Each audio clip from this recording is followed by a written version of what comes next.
Hello বন্ধুরা, আমি শাকুরনীল। আজকে এই ভিডিওতে বেশ কিছু সিনেমা সংক্রান্ত আপডেটস আপনার সঙ্গে শেয়ার করব। প্রথম আপডেটটা বড়ে মিয়া ছোটে মিয়া এবং শয়তান, অজয় দেবগনের আপকামিং সিনেমা এবং Akshay Kumar tiger শ্রফের upcoming cinema, সেই ছবিগুলো টিজারকে কেন্দ্র করে ঋত্বিক রোশন সিদ্ধার্থ আনন্দের ফাইটার ছবিটা মুক্তি পাচ্ছে। এই ছবিটার সঙ্গেই অ্যাটাচ করা থাকবে অক্ষয় কুমার এবং অজয় দেবগনের এই দুটো ছবির টিজার। আপনারা যারা ফাইটার বড় পর্দায় দেখতে যাবেন তাদের জন্য কিন্তু সুখবর, তারা এই টিজারগুলো এনজয় করতে পারবেন। বড়ে মিয়া ছোটে মিয়া টিজারটা 1 মিনিট 41 সেকেন্ডের হবে, এটাও আপডেট পাওয়া যাচ্ছে। শয়তানের টিজারটা সম্ভবত 25শে জানুয়ারি ফাইটারের সঙ্গে তো দেখানো হবে, সেটা ঠিক আছে, তার আগেই হয়তো সোশ্যাল মিডিয়াতে রিলিজ করে দেওয়া হবে, যদিও এটার ব্যাপারে এখন অব্দি অফিসিয়াল কোনো রকম কনফার্মেশন নেই। এর পরবর্তী আপডেটটা রামচরণ এবং কিয়ারা আদবানি অভিনীত আপকামিং সিনেমা গেম চেঞ্জারকে কেন্দ্র করে শঙ্কর পরিচালিত ছবিটার শুটিং রামচরণের পোর্শনটা পার্টিকুলারলি ফেব্রুয়ারি মাসের মধ্যে শেষ করে দেওয়া হবে এবং পুরো ছবিটা র্যাপ আপ হতে হতে মার্চ মাসের এন্ড হয়ে যাবে এবং ছবিটা 2024-এর শেষ ভাগে রিলিজ হবে এরকমটা জানা যাচ্ছে। বা দেখা যাক এই ছবিটা কিরকম কি হয়। ডেফিনেটলি এই ছবিটাকে নিয়ে আমি খুবই এক্সাইটেড। এর পরবর্তী যে ছবিটাকে নিয়ে আপডেট দেবো সেই ছবিটাকে নিয়ে আমি খুবই এক্সাইটেড। আপকামিং বাংলা ছবি পারিয়া, ছবিটা ট্রেলার আসতে চলেছে 23শে জানুয়ারি। টিজার প্রথম গানটা প্রচণ্ড ইমপ্রেস করতে পেরেছে, পোস্টার প্রচণ্ড ইমপ্রেস করতে পেরেছে পারিয়ার অডিয়েন্সকে।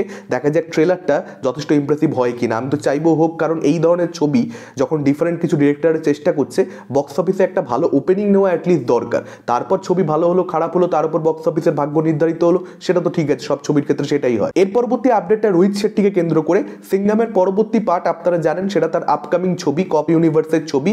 তার পরবর্তীতে সম্ভবত রোহিত শেট্টি গোলমাল 5-এর কাছে হাত দেবেন, এটা রোহিত শেট্টি নিজে কনফার্ম করেছেন। তিনি জানিয়েছেন দর্শকদের জন্য আগামী 2 বছরের মধ্যে গোলমাল 5 সে আনবার চেষ্টা করবে। এর পরবর্তী আপডেটটা ভূমি পেডনেকারের আপকামিং ইনভেস্টিগেটিং ড্রামা ছবিকে কেন্দ্র করে, যেটা টাইটেল হচ্ছে ভাগশাক। এই ছবিটা নেটফ্লিক্সে 9 ফেব্রুয়ারি মুক্তি পেতে চলেছে। দেখা যাক ছবিটা কিরকম কি হয়। এর পরবর্তী আপডেটটা সানি দেওয়ালের গাদার 3 ছবিটাকে কেন্দ্র করে অনিল শর্মা এটা কনফার্ম করেছেন যে স্ক্রিপ্টিং এর কাজে তিনি খুব শিগগিরই হাত দেবেন, রাইটিং প্রসেসটা শুরু হবে। যদিও 2025 সালের শেষ ভাগে এই ছবিটার শুটিং শুরু হবে, তার আগে ছবিটার শুটিং শুরু হওয়ার কোনো রকম কোনো সম্ভাবনা নেই। 2026-এ কোনো এক সময় ছবিটা মুক্তি পাবে। এর পরবর্তী আপডেটটাও সানি দেওয়ালকে কেন্দ্র করে। লাহোর 1947 এই ছবিটা আমির খানের প্রোডাকশন হাউসে সে করছে, আপনারা জানেন, আপডেট আমি আপনার সঙ্গে শেয়ার করেছি। ছবিটার শুটিং 12ই ফেব্রুয়ারি থেকে শুরু হবে, এরকমটা ভেরিফাইড সোর্সেস থেকে আপডেট আসছে। এর পরবর্তী আপডেটটা আমির খানকে কেন্দ্র করে। আমির খানের নিজের ছবি, তার প্রোডাকশন হাউসের ছবি, সে নিজে যেখানে মুখ্য চরিত্রে অভিনয় করবে, সিতারে জমিন পার। আপনারা জানেন এই ছবিটা আমিরের নেক্সট, সেই ছবিটার শুটিং ফেব্রুয়ারি 2 তারিখ থেকে শুরু হতে চলেছে। দেখবার মতন ব্যাপার এটাই হবে যে এই দুটো ছবির মধ্যে আমির খানের প্রোডাকশন হাউসের, যেটা সানি দেওয়াল করছে, যেটা আমির খান করছে, কোনোটা কি 2024-এ মুক্তি পায়। নেক্সট আপডেটটা টোটা রায়চৌধুরীকে কেন্দ্র করে। শপথ নামের একটা ছবি 2015 সালে তিনি করেছিলেন, সেটার সিকুয়াল আসতে চলেছে শপথ 2, যেখানে আমরা টোটা রায়চৌধুরীকে একজন নির্ভীক পুলিশ অফিসারের চরিত্র দেখতে পাবো। পরিচালক হচ্ছেন রাজা চন্দ। লার্জার দ্যান লাইফ একটা অ্যাকশন ছবি হতে চলেছে এটা। এবার দেখা যাক ছবিটা রাজা চন্দ কিরকম কি তৈরি করেন এবং ছবিটা আফটার অল বক্স অফিসে সফলতা পায় কি পায় না, কারণ এই ধরনের ছবি বক্স অফিসে কিন্তু এখন খুব একটা সফলতা পাচ্ছে না। মানে বাংলা ভাষায় যখন হচ্ছে তখন বলছি, অন্যান্য ল্যাঙ্গুয়েজের ছবি অনেক সময় সফল হচ্ছে বিকজ অফ দ্য বাজেট। সেই বাজেটটা তো বাংলাতে নেই। দেখা যাক, আশা করবো ছবিটা যেন ভালো হয়। বক্স অফিসে কারোর হাতে নেই, ছবিটা ভালো খারাপ সেটা পরিচালকের এবং মেকারদের হাতে রয়েছে। আর এটাও জানিয়ে রাখি, এই ছবিটার শুটিং কিন্তু অলরেডি শুরু হয়ে গেছে। এর পরবর্তী আপডেটটা ন্যাশনাল প্লেক্স কালেকশন নিয়ে। 4th উইকে প্রধান ছবিটা 10 লক্ষ টাকা ন্যাশনাল প্লেক্স থেকে কালেকশন করতে পেরেছে। টোটাল কালেকশন ছবিটা ন্যাশনাল প্লেক্স থেকে 4 সপ্তাহ মিলিয়ে দাঁড়িয়েছে 1,68,00,000 টাকা।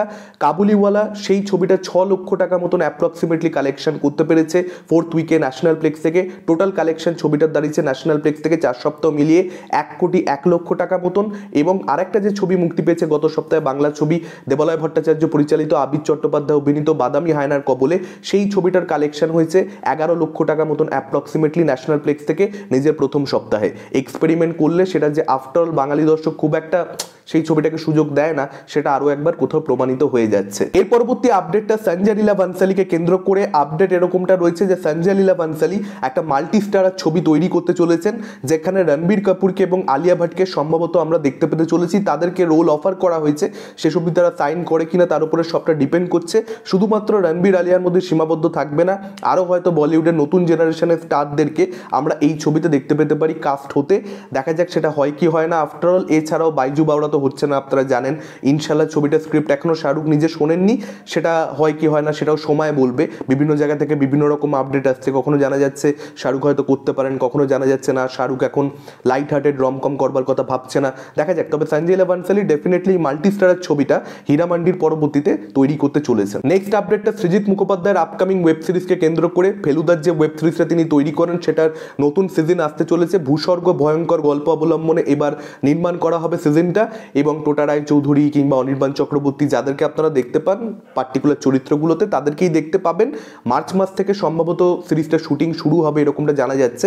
বর্তমানে প্রি প্রোডাকশনের কাজ চলছে, এবং যেহেতু গল্পের সঙ্গে কাশ্মীরের একটা যোগসূত্র রয়েছে, যে কারণে সিরিজটার শুটিং কিন্তু কাশ্মীরেই হবে। এটা ছিল আজকের ওভারঅল আপডেটস। আপনাদের কি মতামত এই আপডেটগুলোকে কেন্দ্র করে? কোনটাকে নিয়ে আপনারা সবচেয়ে বেশি এক্সাইটেড?